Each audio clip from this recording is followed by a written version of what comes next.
سجی ہوئی محفل میں حاضر ہیں، جسے عموماً اس مجلس کو 11ویں شریف کے نام سے منسوب کیا جاتا ہے۔ دعا کرتا ہوں اللہ رب العزت میرا اور آپ کا اپنی بارگاہ میں قبول فرمائے۔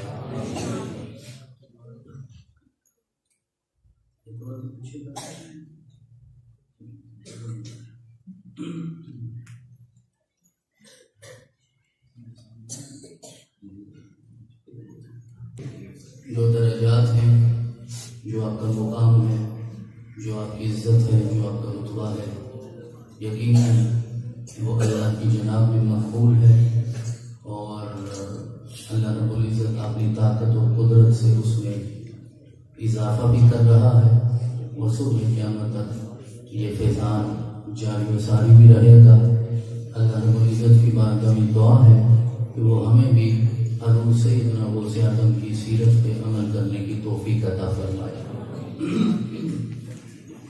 ایک حدیث مبارکہ کا تلاوت کرنے کا شرف حاصل کیا ہے، اسی کا ترجمہ اور مختصر سی وضاحت اپنی اصلاح کے لیے آپ کی خدمت میں پیش کرنا چاہوں گا۔ اللہ رب العزت ہمیں اسے سمجھنے کی بھی توفیق عطا فرمائے اور اس پہ عمل کرنے کی بھی توفیق عطا فرمائے۔ ابو ہریرہ روایت کرتے ہیں کہ رسول اللہ صلی اللہ علیہ وسلم ایک دعا فرمایا کرتے تھے، دیکھیے مجھ تک جو دین پہنچا ہے وہ میرے اور آپ کے آقا جناب محمد رسول اللہ کی وساطت سے پہنچا ہے۔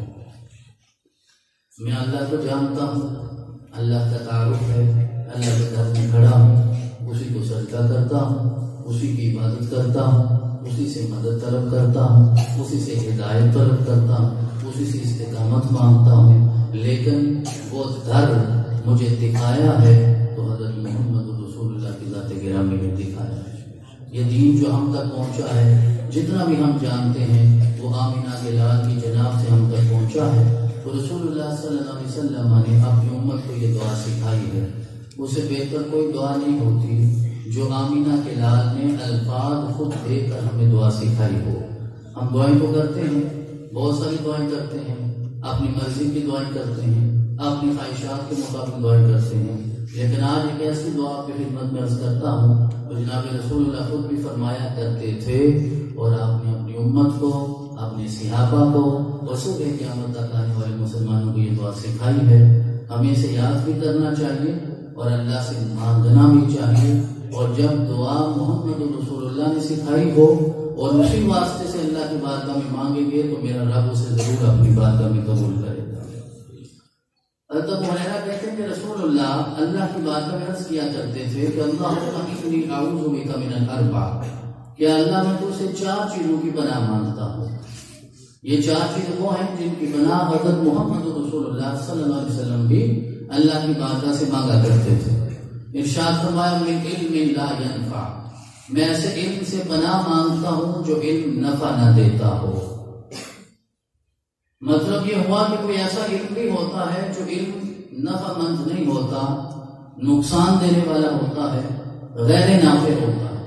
میں دارالعلوم میں کھڑے ہو کے اگر یہ بات کروں اور آپ کی خدمت میں یہ دعا عرض کروں تو طلباء کو، علماء کو، اساتذہ تو بہرحال اساتذہ ہیں، لیکن ہمیں اللہ کی بارگاہ میں یہ دعا کرنی چاہیے کہ اگر ہم ساری تکالیف برداشت کر کے، سارے مسائل برداشت کر کے یہاں تیرے گھر میں جمع ہیں تو ہمیں وہ علم عطا فرما جو علم نافع ہو، اور اس علم سے ہمیں پناہ عطا فرما جس سے محمد رسول اللہ نے بھی پناہ مانگی ہے۔ یہ حدیث آپ نے پہلے بھی سنی ہوگی تو ملک صاحب پھر آگے سنیے، ہاں، لیکن اس میں یہ کہا گیا کہ میں اس علم سے پناہ مانگتا ہوں جو علم نافع نہ ہو۔ ذرا مجھے بتائیے علم نافع کون سا ہو؟ علم نافع کسے کہتے ہیں؟ کہ رسول اللہ نے کہا اس علم سے پناہ مانگتا ہوں جو علم نافع نہ ہو۔ اور میرے دوستوں، میرے بھائیوں، ملک صاحب نے سب کچھ سنا ہوا ہے۔ میری عادت یہ ہے کہ میں کسی ایک بندے کو مخاطب کرتا ہوں تاکہ میں کم از کم اس سے تو بات کر سکوں نا۔ ہر بندہ توجہ نہ کرے تو نہ کرے، تو میں تو کسی سے بات کروں نا۔ اس کا مطلب یہ نہیں کہ ملک صاحب جانتے نہیں۔ ملک صاحب میرے استاد ہیں، لہذا انہیں کچھ بھی نہ پتا ہو تو میں یہی سمجھتا ہوں سب کچھ جانتے ہیں، لیکن استاد کے بارے میں خوش گمانی ہونی چاہیے نا۔ تو میرا یقین یہ ہے کہ سب کچھ جانتے ہیں، ٹھیک ہے نا۔ تو اگر آپ سمجھتے ہیں کہ میں مذاق کرتا ہوں، مذاق کی بات نہیں ہے۔ میں صرف خطاب کے لیے کسی کو توجہ کے لیے اپنے سامنے رکھتا ہوں تاکہ بات رت تسلسل سے آگے بڑھ سکے۔ تو میرا سوال یہ ہے کہ رسول اللہ نے کہا کہ میرے مولا میں اس علم سے پناہ مانگتا ہوں جو علم نافع نہ ہو۔ اب علم نافع کون سا ہوتا ہے؟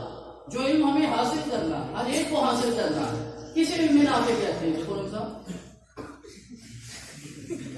توجہ سے بات سنا کرے، اس میں ہنسنے والی کوئی بات نہیں ہے، میں آپ کی توجہ چاہتا ہوں۔ بتائیے علم نافع کسے کہتے ہیں؟ علماء بیٹھے ہیں، اساتذہ تشریف فرما ہیں، آپ کے سینئر طلباء ہیں جو ہر جمعے والے دن صبح صبح جمعہ پڑھانے جاتے ہیں۔ مجھے نہیں پتا جمعہ پڑھاتے یا نہیں پڑھاتے، یہ نہیں مجھے پتا۔ آج غوث اعظم کی صداقت کی مجلس میں بیٹھے ہوئے کتنے طلباء ہیں جو آج یہ مان جائیں گے کہ ہم جمعے کے نام پہ غلط چھٹی کرتے ہیں جی، اور یہ ہمیں نہیں کرنا چاہیے۔ غوث اعظم نے 40 سال عشاء کے وضو سے فجر کی نماز پڑھی، حالانکہ غوث اعظم بننے کے لیے ضروری نہیں ہے کہ 40 سال عشاء کے وضو سے فجر پڑھی جائے، بس اتنا کافی ہے کہ 40 سال عشاء کے وضو سے عشاء اور فجر کے وضو سے فجر پڑھ لے تو میرا رب اسے بھی عبد القادر بنا دیتا ہے۔ ضروری نہیں ہے کہ 40 سال عشاء کے وضو سے فجر ہو۔ یہ آپ کی کرامت ہے، یہ آپ کی کرامت ہے، یہ ہر ایک بس کی بات نہیں ہے۔ تو اس لیے جب آپ ایسے لوگوں کے نام کی مجلس سجا کے بیٹھے ہیں تو ان کی سیرت سے ہمیں سبق کیا ملتا ہے؟ یہ میری اور آپ کی بس کی بات نہیں کہ ہم 40 سال ایسا کریں یا 15 سال ایک ٹانگ پہ کھڑے ہو کے قرآن پڑھے۔ بھئی ایک ٹانگ پہ کھڑے ہو کے قرآن پڑھنا یہ تو ولایت کی کوئی علامت نہیں ہے۔ دوسری ٹانگ کا کیا قصور ہوا؟ دونوں ٹانگوں پہ کھڑے ہو کے پڑھیے، ہر روز پڑھیے، ایک آیت پڑھ لیجئے، صرف ایک آیت پڑھ لیجئے، میرا رب آپ کو بھی وہ درجہ عطا فرما دے گا جو عبد القادر کو عطا فرمایا۔ لیکن اپنی مرضی سے، استاد کے ڈر سے نہیں، استاد کے خوف سے نہیں، محبت کے ساتھ ایک آیت تلاوت کی جائے۔ کہا جاتا ہے جی کہ جمعے والے دن سورہ کاف کی تلاوت کرے تو خوشحالی آتی ہے، یہ آپ نے روایت سنی ہوئی ہے۔ بہت سارے لوگ جمعے والے دن سورہ کاف کی تلاوت کرتے ہیں، میں کبھی کبھی حیران ہوتا ہوں، کبھی کبھی میں بھی پڑھ لیتا ہوں، کبھی وہ بھی یاد نہیں رہتا پڑھنا۔ لیکن ہمارا ایمان کتنا کمزور ہو گیا کہ ہم قرآن کی اس سورت کو صرف اس لالچ میں پڑھتے ہیں کہ اس کے بدلے میں خوشحالی آ جائے گی۔ اگر ایمان پختہ ہو نا تو سورہ کاف پڑھنے کی ضرورت نہیں ہے، صرف سورہ کوثر کی تلاوت کر لیجیے، اللہ اتنا عطا فرمائے گا کہ آپ کی نسلیں بھی سنبھال نہیں سکیں گی۔ لیکن بات تو عقیدے کی ہے، بات تو ایمان کی ہے، بات تو محبت کی ہے۔ تو ہم ہر چیز میں اپنے لالچ کو، اپنی آرزو کو، اپنی تمنا کو سامنے رکھتے ہیں۔ تو میرے رسول نے کہا میں ایسے علم سے پناہ مانگتا ہوں جو علم نافع نہ ہو۔ مجھے نہیں پتا طبری نے اس کی کیا تفسیر کی ہوگی، مجھے نہیں پتا کسی محدث نے اس کے بارے میں کیا لکھا ہوگا، مجھے نہیں پتا ابن کثیر نے کیا کہا ہوگا، لیکن میرا دل یہ کہتا ہے کہ علم نافع وہ ہوتا ہے، اللہ آپ کو علم عطا فرمائے، قرآن کا علم عطا فرمائے، حدیث کا علم عطا فرمائے، سیرت کا علم عطا فرمائے، فقہ کا علم عطا فرمائے، اور پھر آپ کا سینہ اتنا وسیع ہو جائے کہ آپ کے سامنے آنے والا آپ سے کفر کی سند نہ لے کر جائے، ایمان کی سند لے کر جائے، وہ علم نافع ہوتا ہے۔ ہمارے علم بڑھتے جا رہے ہیں، ہماری پگڑیاں اور شملے بلند ہوتے جا رہے ہیں، داڑیاں بڑھتی جا رہی ہیں اور پائنچے ٹخنوں سے اوپر ہوتے جا رہے ہیں، لیکن ہر آنے والے مسلمان کو صرف کیفیت صلاۃ میں فرق ہونے کی وجہ سے، صرف داڑھی کی حیث میں فرق ہونے کی وجہ سے ہم کہتے ہیں یہ کافر ہو گیا، یہ فارغ ہو گیا، اس کو نکال دو دین میں سے۔ وہ علم نافع نہیں ہوتا۔ علم نافع یہ ہے کہ جو بھی تیرے پاس آئے تو محمد رسول اللہ کی سیرت کو اگر سچا علم رکھنے والا ہے تو آنے والے کو تیری بارگاہ سے ایمان کی نعمت ملنی چاہیے، کفر کی نعمت نہیں ملنی چاہیے۔ یہ علم نافع ہے۔ کوئی آپ کے پاس آیا تو آپ اسے فارغ کر دیا، دائرہ اسلام سے خارج کر دیا، یار کبھی سیرت کو پڑھو، بغیر تعصب کے پڑھو، سچے دل سے پڑھو۔ میں نے پڑھنے کی کوشش کی ہے تو یہ بات سامنے آئی کہ میرے رسول نے اپنے 63 برس کی زندگی میں کبھی ایک موقع بھی ایسا نہیں آیا کہ کسی کافر کو بھی کافر کہا ہو، کافر کو بھی کافر نہیں کہا، اور ہم مسلمانوں کو کافر کہتے ہیں۔ گروہ در گروہ یہ سلسلہ چل رہا ہے نا، اتنے زیادہ مسلک ہو گئے۔ میرے آقا نے نہیں کہا یار اس سے بڑا کوئی کافر ہوگا، بتائیے اس سے بڑا کوئی کافر ہوگا کہ کعبہ ہے، رسول اللہ تشریف فرما ہے، ابو جہل آیا اور آ کر کہتا بتائیے میری بند مٹھی میں کیا ہے، تو میرے آقا نے کہا میں بتاؤں یا جو کچھ تیری مٹھی میں ہے وہ بتائے کہ میرا مقام کیا ہے؟ تو کہنے لگا محمد شاید آپ اندازہ لگا ہی لیتے میری مٹھی میں کیا ہے، لیکن اب آپ نے سوال الجھا دیا، خود مشکل کر دیا، اب یہ کیسے بتائے جو میری قدرت میں ہے آپ کا مقام کیا ہے؟ میرا آقا نے مسکرا کے کہا کیا چاہتے ہو؟ کہنے لگا یہ بتائے۔ میرا آقا نے اشارہ کیا، کنکریوں نے سب سے بڑے دشمن کی بند مٹھی میں کلمہ پڑھا، سب سے بڑے دشمن کی، اب اس کی بند مٹھی میں کنکریوں نے کلمہ پڑھا، اس نے کلمہ نہیں پڑھا ساری زندگی، اتنا بڑا کافر کہ بند مٹھی میں کنکریوں نے کلمہ پڑھا، اس نے کلمہ نہیں پڑھا۔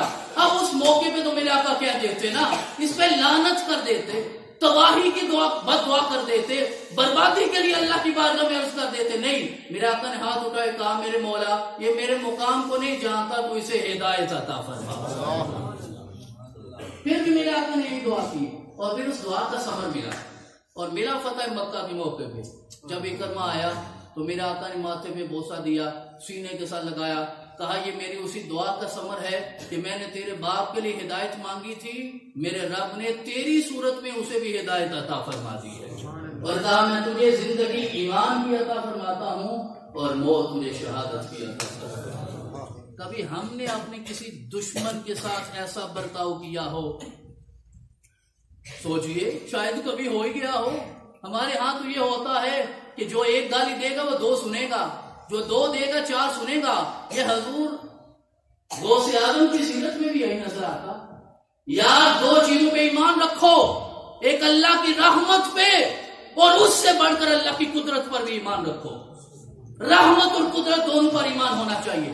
میرے آقا نے کہا بروز معاشر مجلس سج جائے گی، ایک قاری قرآن آئے گا، میرا رب کہے گا اٹھا کے جہنم میں پھینکو، سخی آئے گا اٹھا کے جہنم میں پھینکو، شہید آئے گا اٹھا کے جہنم میں پھینکو۔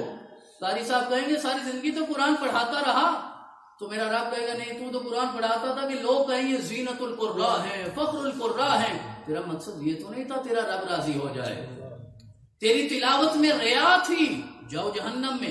سخی کہے گا میں نے سب کچھ قربان کر دیا، تیرا مطلب یہ تھا زمانہ کا یہ بڑا چودھری ہے، حاتم طائی ہے، جاؤ جہنم میں تو مر گیا، میں تو شہید ہو گیا، میری تو گردن کٹ گئی، کٹتے ہوئے تیرا ارادہ یہ تھا کہ مجھے نشان حیدر ملے، لوگ کہیں یہ بڑا بہادر ہے، ارادہ یہ نہیں تھا کہ تم میرے لیے قربان ہو رہا ہے، اٹھا کے جہنم میں پھینکو۔ تلاوت گئی، سخاوت گئی، شہادت گئی، عبادت گئی، قربان۔ یہ ہے میرے رب کی قدرت، چاہے تو تلاوت پہ پکڑ کرے، چاہے تو سخاوت پہ پکڑ کرے، چاہے تو شہادت پہ پکڑ کرے۔ اور ادھر میرے رسول نے کہا یہ تو قدرت ہے، ذرا رحمت تو دیکھو، 99 ناحق قتل کرنے والا آتا ہے اللہ کی بارگاہ میں، صرف توبہ کا ارادہ کرتا ہے، میرا رب اس کی زندگی کے سارے گناہ معاف کر دے گا۔ کہا یہ رحمت ہے، اور وہ قدرت ہے. رحمت کو بھی نہیں بھولنا, قدرت کو بھی نہیں بھولنا. اگر رحمت پہ یقین رکھو اور قدرت کو بھول جاؤ تو ایمان ختم ہو گیا. اور اگر صرف قدرت سے ڈرتے رہو, رحمت سے وابستہ نہیں ہو گئے تو پھر بھی ایمان ختم ہو گیا. اب پتہ نہیں میرے نصیب میں قدرت آنی ہے یا میرے نصیب میں رحمت آنی ہے. لِلَّهِ مَا فِي السَّمَاوَاتِ وَمَا فِي الْأَرْضِ وَإِن تُبْدُوا مَا فِي أَنفُسِكُمْ أَوْ تُخْفُوهُ يُحَاسِبْكُم بِهِ اللَّهُ فَيَغْفِرُ لِمَن يَشَاءُ وَيُعَذِّبُ مَن يَشَاءُ وَاللَّهُ عَلَىٰ كُلِّ شَيْءٍ قَدِيرٌ. کہا سب کچھ میں جانتا ہوں, چاہے چھپا کر رکھو چاہے ظاہر کر دو, اب قیامت والے دن میں فیصلہ کروں گا تجھے مغفرت نصیب ہوگی یا عذاب مقدر بنے گا. وَاللَّهُ عَلَىٰ كُلِّ شَيْءٍ قَدِيرٌ. اللہ ہر چیز پر قدرت رکھنے والا ہے. یہی میرے رسول کی زندگی کا سبب ہے. صحابہ عرض کرتے آقا آپ ساری رات کیوں اتنی عبادت کرتے ہیں, آپ کے پاؤں مبارک سوکھ جاتے ہیں. صحابہ عرض کرتے آقا آپ کیوں اتنی مشقت برداشت کرتے ہیں. میرے آقا نے مسکرا کے کہا افلا اکون عبدا شکورا, کیا میں اللہ کا شکر گزار بندہ نہ بنوں. میں کوئی نعمتوں کا شکر ادا کرنے کے لیے کرتا ہوں. یار انہیں تو نبوت کی نعمت ملی, انہیں تو رسالت کی نعمت ملی, انہیں تو محبوبیت کی نعمت ملی. ہم اس مقام کے قابل تو نہیں ہیں, لیکن کیا اللہ نے مجھے کوئی نعمت نہیں عطا فرمائی؟ کیا اللہ نے مجھے کچھ نہیں بخشا؟ کیا اللہ نے آپ کی جھولی اور دامن میں کچھ نہیں ڈالا؟ پھر بھی شکوے, پھر بھی شکایتیں, پھر بھی اللہ سے ناراضگی. یقین ہی کوئی نہیں اللہ کی جناب, یقین ہی کوئی نہیں اللہ کی ذات. کبھی قرآن محبت سے تو پڑھو. ارشاد فرمایا قل ارائیتم ان جعل اللہ علیکم اللیل سرمدا الى یوم القیامہ من الہ غیر اللہ یاتیکم بدیا افلا تسمعون. یار ذرا غور کرو, رات ہے ابھی, یہ 300-400 لوگ تو بیٹھے ہی ہوں گے نا کم از کم جی, 400 لوگ بیٹھے ہیں. اللہ چاہے کہ اب صبح قیامت تک اندھیرا رہے گا, روشنی نہیں آئے گی, ہم 400 مل کر اندھیرے کو روشنی میں بدل لیں گے. قرآن کا چیلنج ہے. تو کون بدلتا ہے اندھیرے کو روشنی میں؟ افلا تسمعون. پھر بھی تمہاری سماعتیں کام نہیں کرتی کہ ہدایت کو سننا ہے. چلیں اس نے روشنی میں بدل دیا, صبح ہو جائے گی. ابھی تو 400 ہیں, صبح 4000 جمع ہو جائیں گے. قل ارائیتم ان جعل اللہ علیکم النہار سرمدا الی یوم القیامہ من الہ غیر اللہ یاتیکم بلیل تسکنون فیہ افلا تبصرون. آؤ ہزاروں کا مجمع لے کر دن کو جمع ہو جاؤ. چیئرمین بیت المال کی تشریف فرمائے. ہمارے پاس کوئی سرکاری عہدہ ہی کوئی نہیں ہے جی, سرکار کی نمائندگی ہے. انہیں کہیں کہ اپنے ایم ایل اے کو بلا لیں جی, چودھری اجاز صاحب کو بلا لیں. اور ہم نے آج سورج ڈوبنے نہیں دینا, آج سورج غروب نہ ہو, صبح قیامت تک ممکن ہے. یار وہ کہتا ہے تیری تو اتنی طاقت نہیں اندھیرے کو روشنی میں, روشنی کو اندھیرے میں بدل سکے, اور تو میرے سامنے ربوبیت کے دعوے کرتا ہے, تو خدائی کے دعوے کرتا ہے, تو فرعونیت کے دعوے کرتا ہے, تو نمرودیت کے دعوے کرتا ہے. یہ ممکن نہیں ہے. یاد رکھو الحمدللہ رب العالمین الرحمن الرحیم مالک یوم الدین. ہاں وہ نہایت رحم کرنے والا ہے, ہاں وہ ہمیشہ رحم کرنے والا ہے, لیکن وہ آ جائے نا اپنی ملکیت دکھانے کے لیے تو کائنات کو اپنے ہاتھ میں پکڑ کے کہے گا لمن الملک اليوم, بتاؤ آج کس کی ملکیت ہے. تو سارے زمانے کو سر جھکا کے کہنا پڑے گا للہ الواحد القہار. کہا یہ اس کی قدرت ہے, انسان کی تو طاقت ہی کوئی نہیں. لقمہ غذا جو کھاتے ہو نا, یہ ابھی میں بھی کھانا کھا کے آیا ہوں, مجھے نہیں پتا آپ کھیر کھا چکے ہیں یا آپ نے بھی کھانی ہے. کھانی ہے کھیر آپ کے سامنے پلیٹ میں پڑی ہے, آپ چمچ سے اٹھا کے منہ میں ڈالیں گے, اپنے منہ میں ڈالنے تک تو کھیر نظر آ رہی ہے, منہ میں ڈالنے کے بعد آپ کو پتا کھیر کہاں جا رہی ہے؟ اپنے منہ کی بات, کسی اور کے منہ کا کیا پتا چلے گا. ماشاءاللہ ملک صاحب آپ کو پتا چلتا کھیر کہاں جا رہی ہے, کس رستے سے جا رہی ہے. یار انسان تو اپنے باطن کو نہیں جانتا, اپنے باطن کو نہیں جانتا. کہا میرا وہ علم ہے باطن تیرا ہے، علم تیرے رب کے پاس ہے۔ اب پتہ نہیں وہ خوراک کی نالی کی بجائے اگر سانس کی نالی میں چلا جائے۔ اتنی نعمتیں تو دے رکھی ہیں، کچھ نہیں دیا۔ ہر ایک نے ایم این اے بننا ہے، ہر ایک نے ایم پی اے بننا ہے، ہر ایک نے ریاست مدینہ کا بانی بننا ہے۔ جہاں جہاں ہو اللہ نے بہت کچھ دے رکھا ہے، بہت ساری نعمتوں سے نواز رکھا ہے۔ آؤ میں کسی عمدے کو یہاں آپ کے سامنے بٹھاؤں، اسے پوچھیے آم کیا ہوتی ہے۔ میں نے ابھی اینک اتاری تو میں دھندلا گیا ہوں، اب مجھے آپ صحیح طرح نظر نہیں آ رہے۔ اینک لگاؤں گا تو نظر آؤ گے، تو ذرا ان سے پوچھیے جن کی بصارت ہے ہی نہیں، جن کی آنکھیں کام ہی نہیں کرتی۔ شاہ جی سن رہے ہو نا، قانون کا درست ہونا بھی ضروری ہے۔ ذرا کسی بہرے سے پوچھ لیجئے، کسی نیم بہرے سے پوچھ لیجئے، تو اتنی نعمتیں تو اللہ نے دے رکھی ہیں۔ آج میں دن کو جم خانہ میں موجود تھا، وہاں ہمارے دوست ہیں جلال پور جٹا سے، کچھ دن پہلے ان کا بائی پاس آپریشن ہوا، بائی پاس، سینہ پورا کھولا گیا، ان کے دل کا ایک وال بالکل ختم ہو چکا تھا، وہ پورا ڈالا گیا، 2 ڈیمیج تھے، انہیں بھی ریپیئر کیا گیا۔ تو میں نے انہیں پوچھا اب آپ کی صحت کیسے ہے؟ تو کہنے لگے صحت اچھی ہے، لیکن سچ یہ ہے کہ وہ دل جو میرے رب نے بنایا ہے وہ اربوں روپے بھی خرچ کر لیں وہ دوبارہ نصیب نہیں ہوتا۔ کہتے ہیں ساری رات میرے دل کے دھڑکنے کی آواز اتنی زیادہ ہوتی ہے کہ رات کو تنہائی ہے اور سردیوں کی رات ہے، خاموشی ہوتی ہے، دل دھڑکنے کی آواز اتنی ہوتی ہے، میں اپنے دل کی دھڑکن سے خود ڈر جاتا ہوں، اپنے دل کی دھڑکن سے۔ تو میں نے اپنے ڈاکٹر کو پوچھا کہ یہ آپ دھڑکن کب ٹھیک ہوگی؟ اس نے کہا جی کچھ عرصے تک ٹھیک ہو جائے گی۔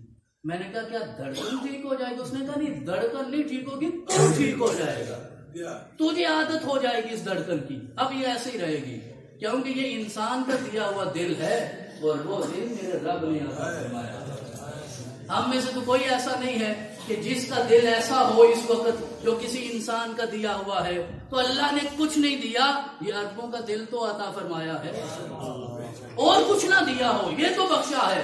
کسی دمے کے مریض سے پوچھیے آتی جاتی سانس کی نعمت کیا ہوتی ہے، کسی سے پوچھیے ایک لمحے کے لیے سانس ٹوٹے حال کیا ہوتا ہے، اور جہاں علماء فتویٰ دیتے روزے کی حالت میں انہیلر نہیں لیتے روزہ ٹوٹ جاتا ہے۔ خدا کا واسطہ رحم کریں اس امت پہ، انہیں انہیلر لینے دیں، کوئی مسئلہ نہیں، ایک سپرے لینے سے اگر اس کی سانس باہر ہوتی ہے تو دین میں کوئی فرق نہیں پڑتا، میرے رب نے آسانی کے لیے دین کو بھیجا ہے۔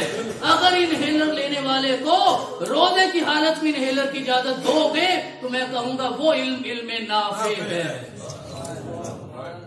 اگر کہو گے کہ نہیں اجازت تو علم غیر نافع ہے، نفع دینے والا علم ہونا چاہیے، اپنے لیے نہیں دوسروں کو نفع دینے والا، اپنی ذات کے لیے نہیں، اپنے لیے تو انسان بہت سارے ہیلے تلاش کرتا ہے۔ تو اللہ نے بہت ساری نعمتیں دے رکھی ہیں۔ فَلْيَنْظُرِ الْإِنسَانُ إِلَىٰ طَعَامِهِ، جب وہ کھیر کی پلیٹ سجی ہوئی سامنے آئے گی نا تو میرا رب کہتا ہے کبھی ایک لمحے کے لیے رک کر دیکھو تو صحیح، یہ جو نعمت تیرے سامنے موجود ہے کیا ایسی پکی پکائی آسمان سے اتری ہے؟ کیا تجھے ایسی ملی ہے؟ یہ بنی اسرائیل تو نہیں کہ من و سلوہ آیا ہو، ایک لمحے کے لیے رکو سوچو تو تمہیں پتا چلے گا اَنَّا سَبَقْنَا الْمَاءَ سَبًّا ثُمَّ شَقَقْنَا الْأَرْضَ شَقًّا فَأَنبَتْنَا فِيهَا حَبًّا وَعِنَبًا وَقَضْبًا وَزَيْتُونًا وَنَخْلًا وَحَدَائِقَ غُلْبًا وَفَاكِهَةً وَأَبًّا مَتَاعًا لَكُمْ وَلِأَنْعَامِكُمْ۔ اللہ نے کہا یہ اتنی نعمتیں ہیں، ان نعمتوں میں ایک پھل کا ذکر کیا گیا، یا بھی جو میں نے آیات پڑھی، انگور، اتنا سا دانہ ہوتا ہے انگور کا، اللہ نے کہا یہ بھی میری نعمت ہے۔ اگر تم سمجھتے ہو نا کہ اللہ کی نعمت نہیں ہے تو سارے مل کے انگور کا ایک دانہ ہی بنا کر دکھاؤ، تو ایک دانہ انگور کا، نہ سیب کا ذکر ہوا، نہ انار کا ذکر ہوا، نہ کسی بڑے پھل کا ذکر ہوا، کہا انگور کا دانہ بنانا بھی تیری طاقت نہیں ہے، اس لیے آؤ نا میری بارگاہ میں جھک جاؤ، تیرے رب نے تجھے کتنی نعمتیں عطا فرما رکھی ہیں، بھائی جاؤ تو نعمت اللہ لا تحصوها، کوشش بھی کرو نا، تمہیں شمار کرنا چاہوں گننا چاہوں تو تم اللہ کی نعمتوں کو شمار نہیں کر سکتے۔ وَإِنَّ لَكُمْ فِي الْأَنْعَامِ لَعِبْرَةً نُسْقِيكُم مِّمَّا فِي بُطُونِهِ مِن بَيْنِ فَرْثٍ وَدَمٍ لَبَنًا خَالِصًا سَائِغًا لِلشَّارِبِينَ۔ جب دودھ کا پیالہ ہاتھ میں آئے نا کیونکہ رب کہتا ہے یہ دودھ میری کتنی بڑی نعمت ہے کہ میں نے دودھ تمہیں کہاں سے عطا فرمایا ہے. یار یہ اس فیکٹری سے دودھ نکلتا ہے کہ ایک طرف گوبر ہوتا ہے دوسری طرف خون ہوتا ہے. فرس اور دم، فرس کہتے ہیں گوبر کو، دم کہتے ہیں خون کو. کا ایک طرف خون ہے دوسری طرف گوبر ہے. علماء سے پوچھئے قرآن صاحب گوبر پاک ہوتا ہے ناپاک؟ ناپاک ہوتا ہے. خون پاک ہوتا ہے کہ ناپاک؟ خون بھی ناپاک ہوتا ہے، گوبر بھی ناپاک ہوتا ہے.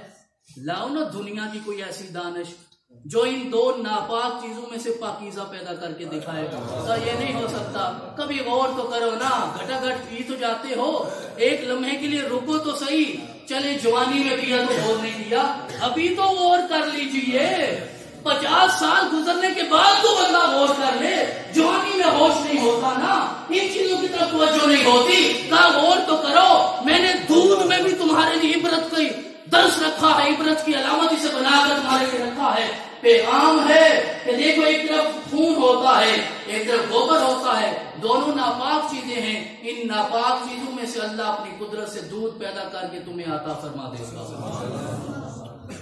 ناپاک چیزوں میں سے میرا رب اپنا نور پیدا کرتا ہے اتنا پاکیزہ. اور پھر کہا کبھی کبھی، مجھے تو اتفاق نہیں ہوا لیکن جب وہ آپ تازہ دودھ دھوتے ہیں تو وہ پنجابی میں آپ اسے کیا کرتے ہیں کہ وہ تارا کر دیتے ہیں.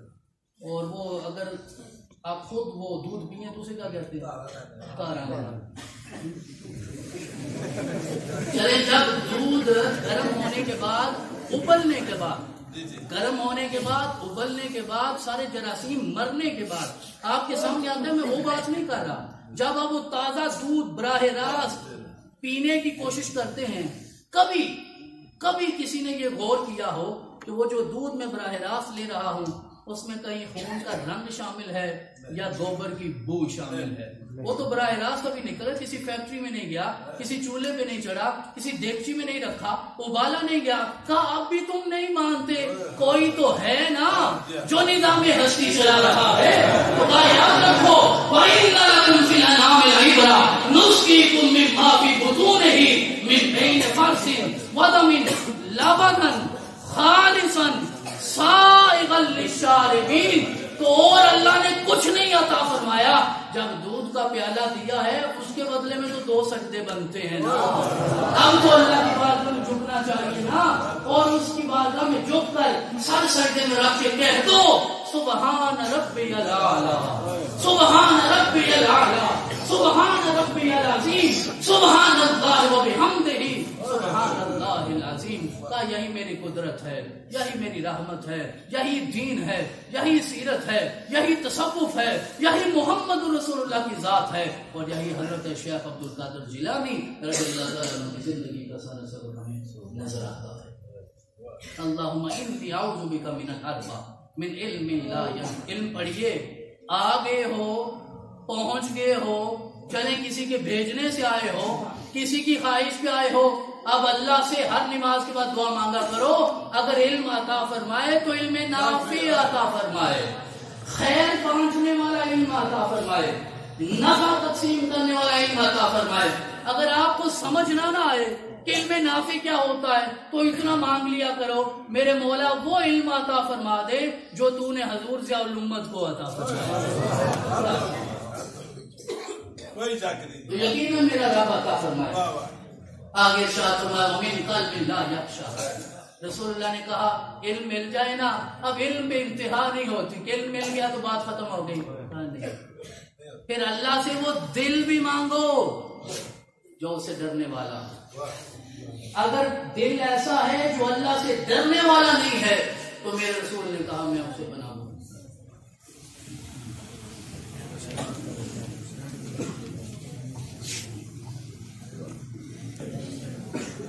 میرے مجلس تشریف فرما ہوئے اور یقیناً آپ کے آنے سے ہی ہماری محفل تمام ہوئی ہے.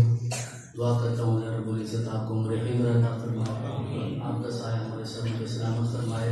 چلیں میں عرض کر رہا تھا نا کہ اگر علم نافع کی سمجھنا ہے کہ علم نافع کیا ہوتا ہے تو یہ دعا کیا کرو میرے مولا وہ علم عطا فرما دے جو حضور ضیاء الامت کو عطا فرمایا ہے. پھر قلب خاشع مانگو، علم نافع اور قلب خاشع، اللہ سے ڈرنے والا دل. اور ہمیں تو پتہ ہی کوئی نہیں نا اللہ سے ڈرنے والا دل کیا ہوتا ہے. تو یہ دعا شامل کر لو، میرے مولا علم وہ عطا فرما جو حضور ضیاء الامت کو عطا فرمایا ہے، اور دل وہ عطا فرما جو سفیر ضیاء الامت کو عطا فرمایا.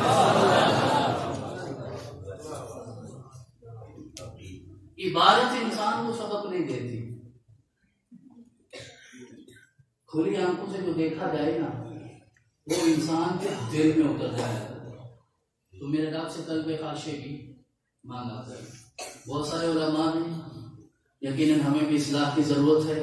علم تو ہے لیکن دل میں خوف نہیں ہوتا.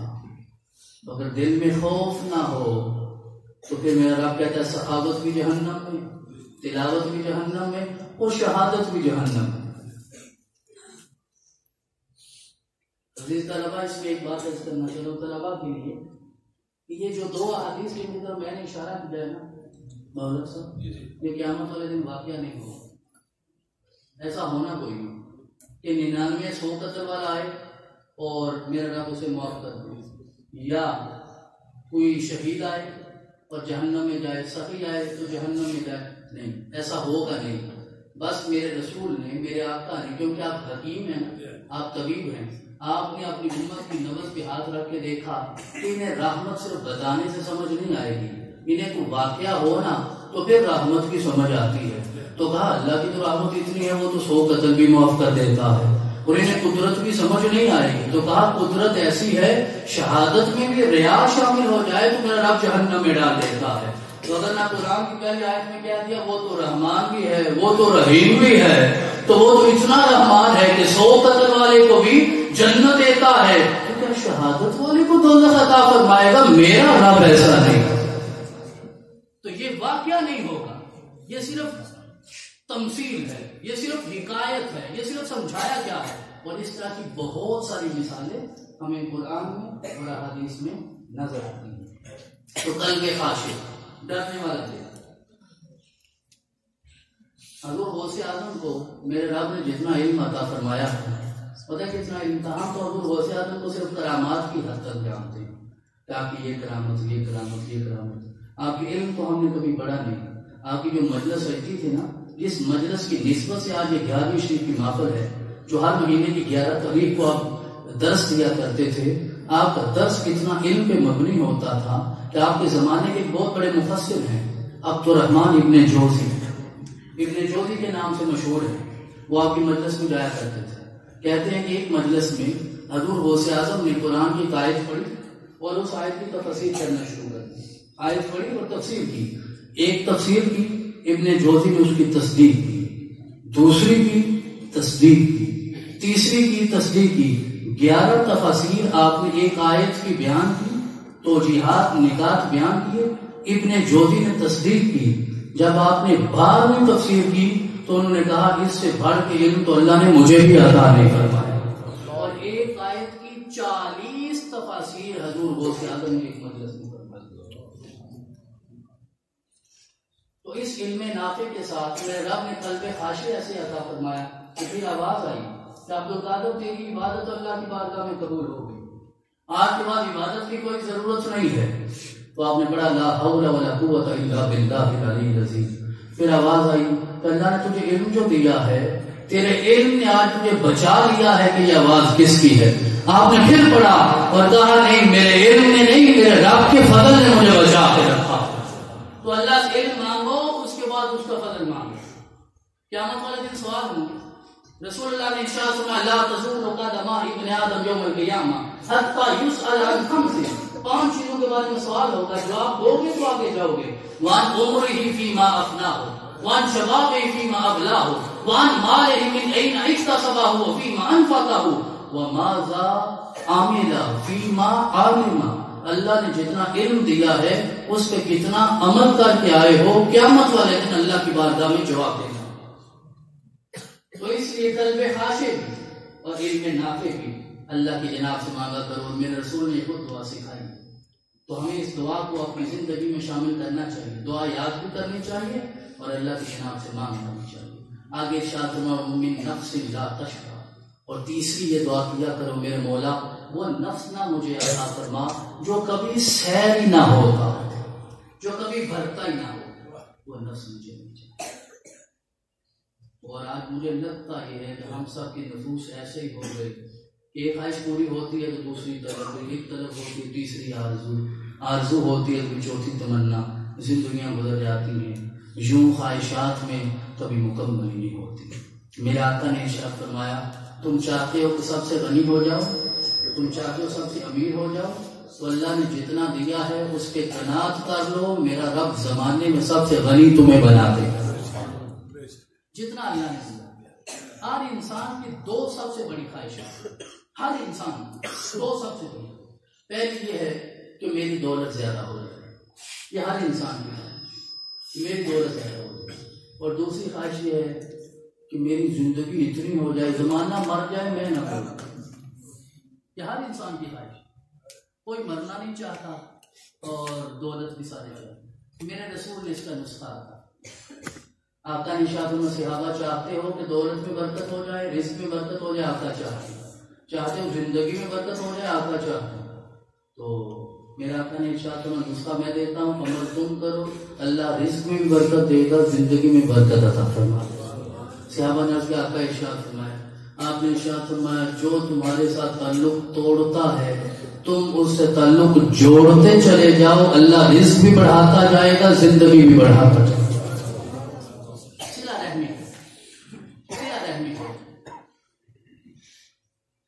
مجھے لگتا یہ ہے کہ آج ہمارے معاشرے میں صلہ رحمی کا فقدان ہوتا ہے، احساس یہ نہیں ہوتا۔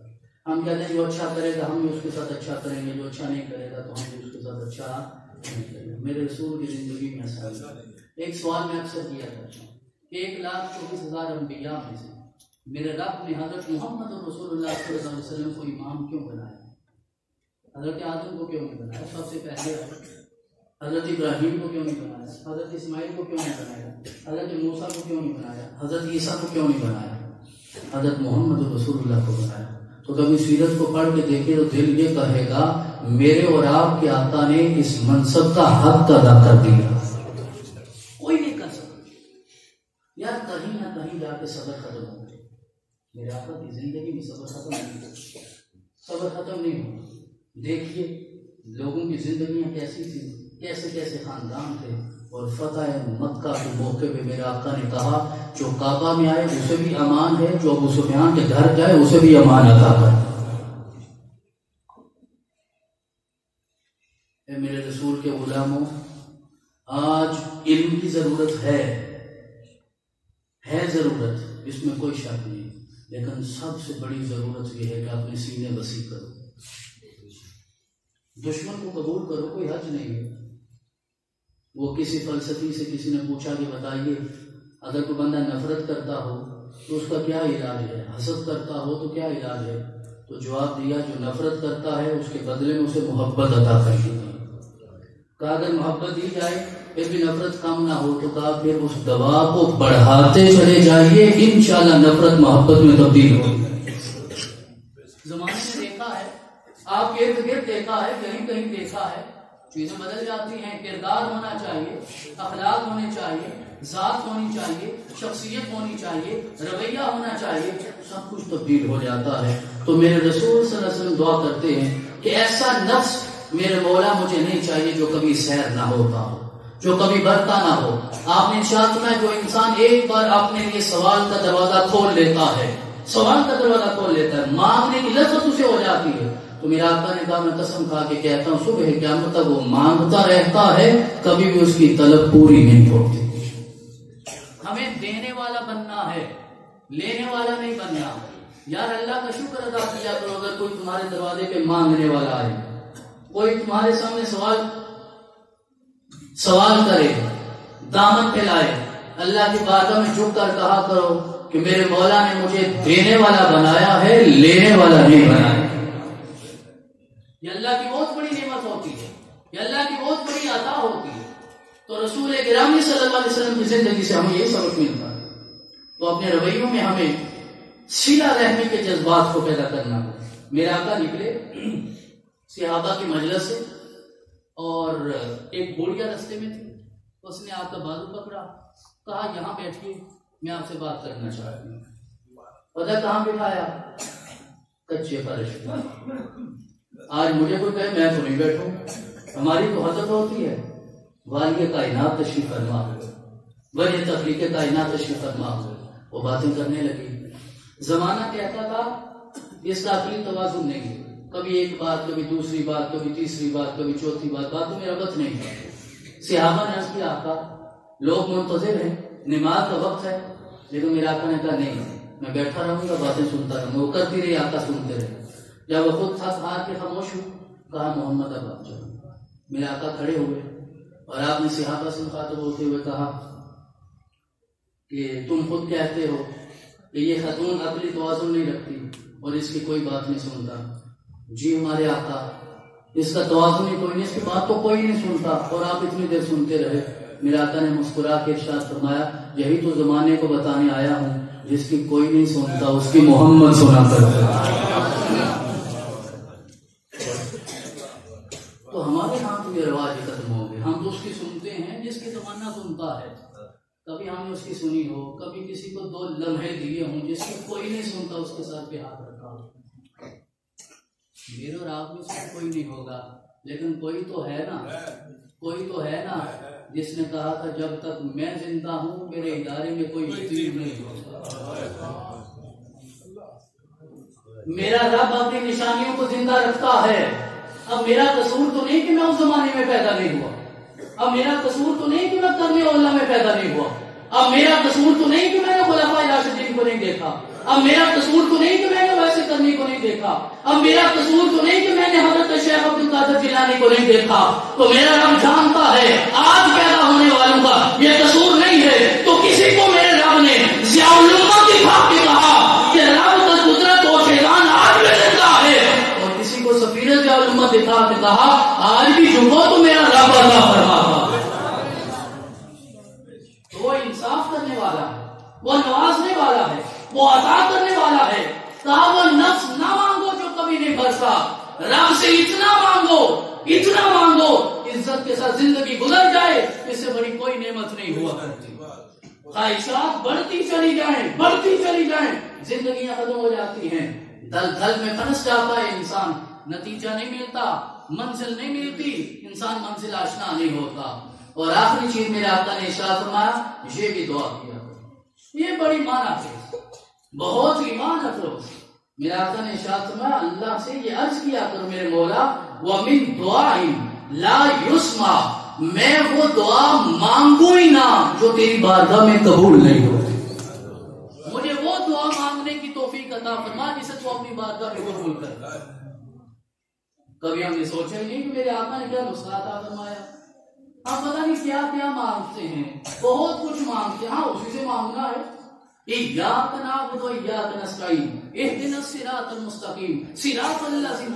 آج علم اتنے ہو گئے کہ ہم اپنی مرضی سے یہ فیصلہ کرنا چاہتے ہیں کہ انعام والے لوگ کون ہوتے ہیں. میرے رب نے کہا نہیں, اپنی اوقات میں رہو حضرت انسان, اپنی تخلیق پہ غور کرو. تیرا آغاز کیا ہے, تیرا انجام کیا ہے.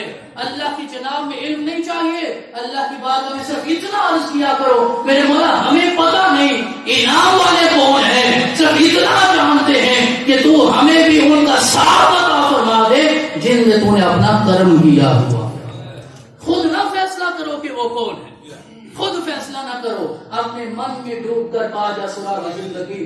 تو میرا نہیں بنتا تو نہ بن, اپنا تو بن. پتہ نہیں تصوف کیا ہے, پتہ نہیں ولایت کیا ہے, پتہ نہیں وہ عشق حقیقی کی منزل کیا ہے کہ جناب علم مرتضیٰ نے کہا لوگوں آج مجھے یہ لگتا ہے میرا علم مکمل ہو گیا.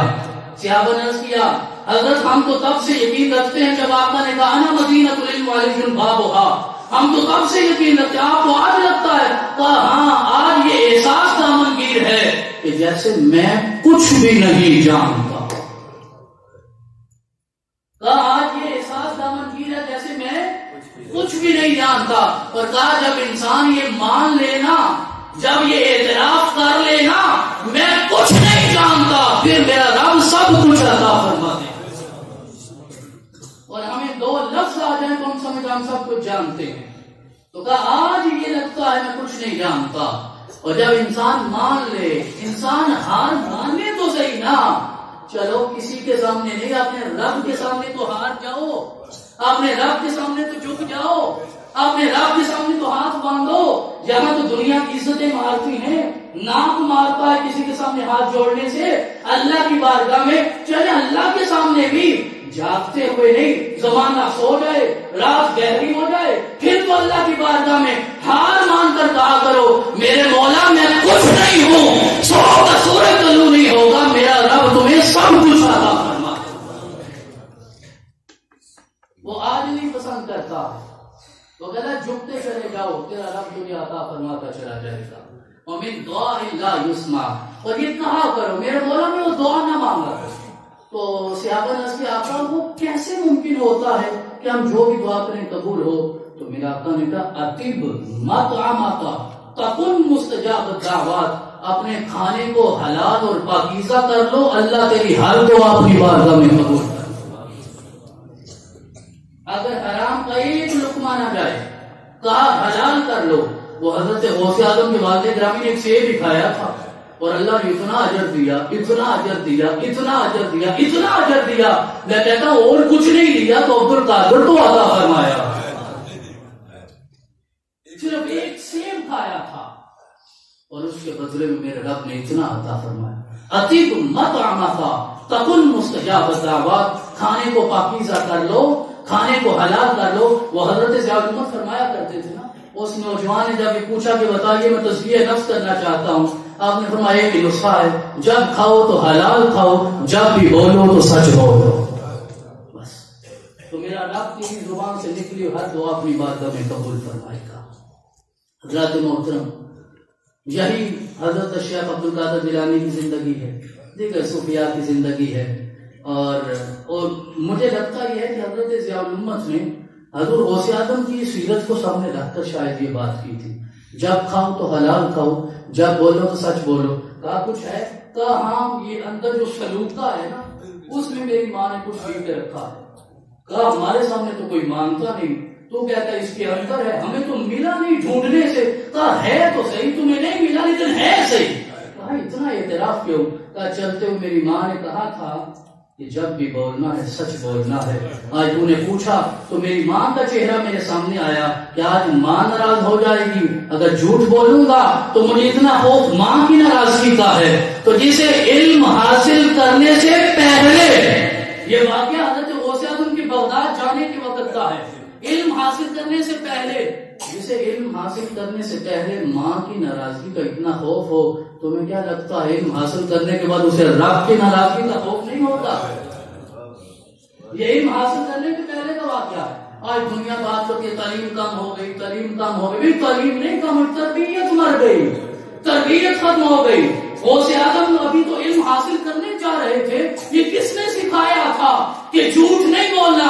یہ تربیت تھی. آپ کے والد گرامی کے اس کھائے ہوئے ایک سیب کا پیغام تھا, اور آپ کے والدہ محترمہ کے پڑھے ہوئے قرآن کا پیغام تھا کہ جب آپ بدر میں ہیں, قاری نے کہا پڑھو الحمدللہ رب العالمین, کا 14 پارے تو میں پہلے ہی طے کر آیا ہوں, اب میں بدر پارے سے آغاز کروں گا.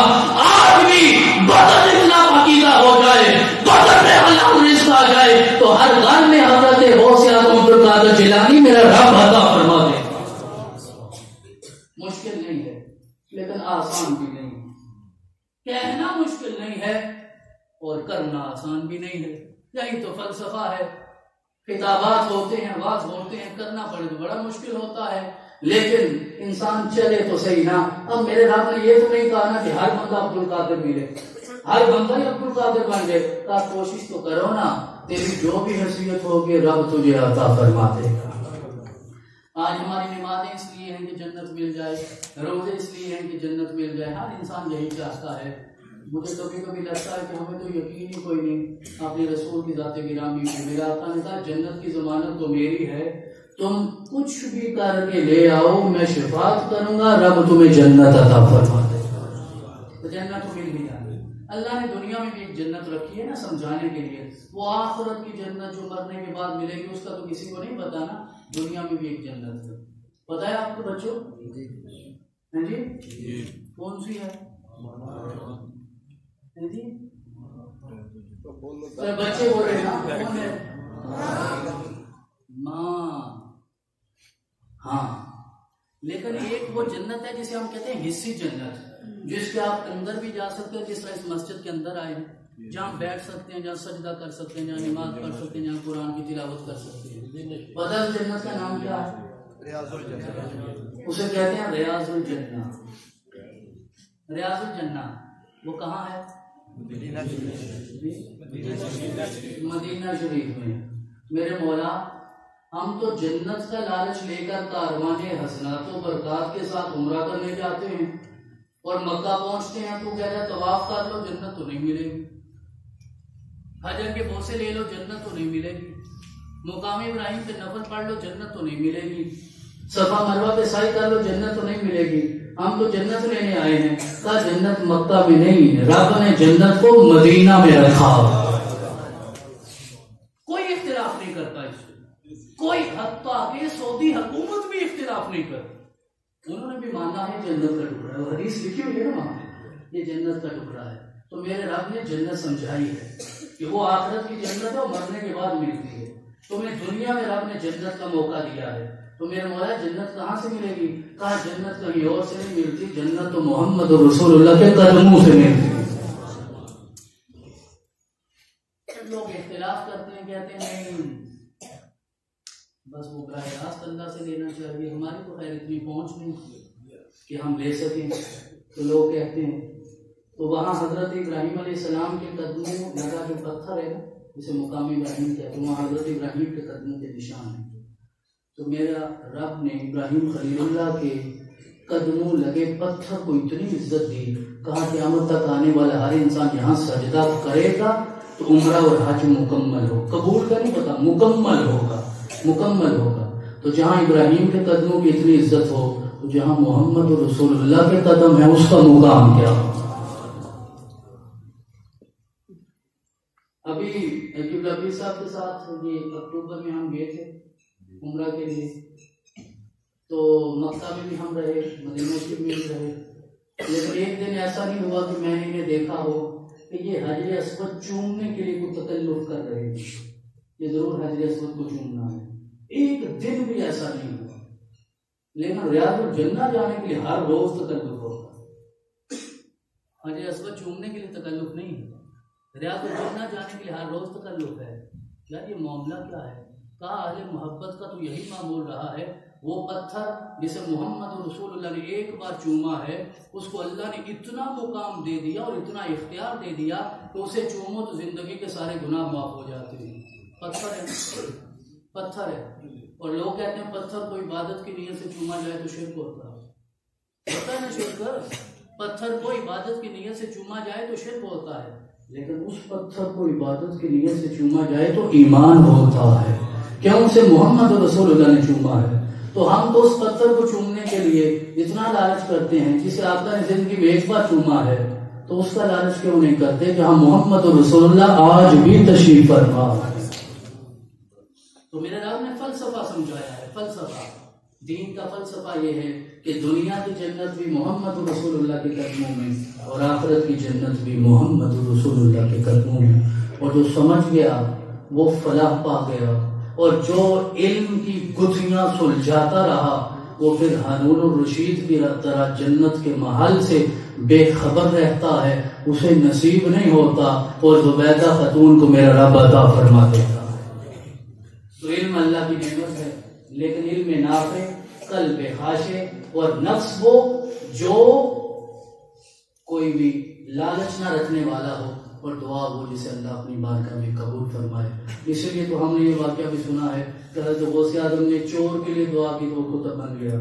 لوگ اختلاف کرتے ہیں کہ نہیں ایسا واقعہ نہیں ہوا، ہم اختلاف کی بات میں نہیں پڑھتے، لیکن میں کہتا ہوں ہاں غوث اعظم کو اللہ نے وہ زبان ضرور عطا فرمائی ہوگی تو اس سے جو لفظ بھی نکلے میرا رب اسے اپنی بارگاہ میں قبول فرما لے. اللہ رب العزت ہمیں صحیح دین سمجھنے کی توفیق عطا فرمائے اور اس ادارے کو، اس مرکز کو سلامت رکھے. حضور سفیر ضیاء الامت کو عمر خضر عطا فرمائے، اور یہ جو گلستان کرم ہے یہ ہمیشہ اس کی رون کے اسی طرح آباد رہیں اور جہاں آنے والے اپنا دامن بھر کے واپس جائیں. حضور زیادہ امت کا یہ فیضان صبح قیامت تک چلتا رہے. اور جن دوستوں نے آج اس مجلس کو سجایا ہے میں ان کا شکریہ بھی ادا کرتا ہوں, انہیں مبارکباد بھی دیتا ہوں کہ اللہ رب العزت ان کی اس کوشش کو اپنی بارگاہ میں قبول بھی فرمائے. وما علی الا البلاغ.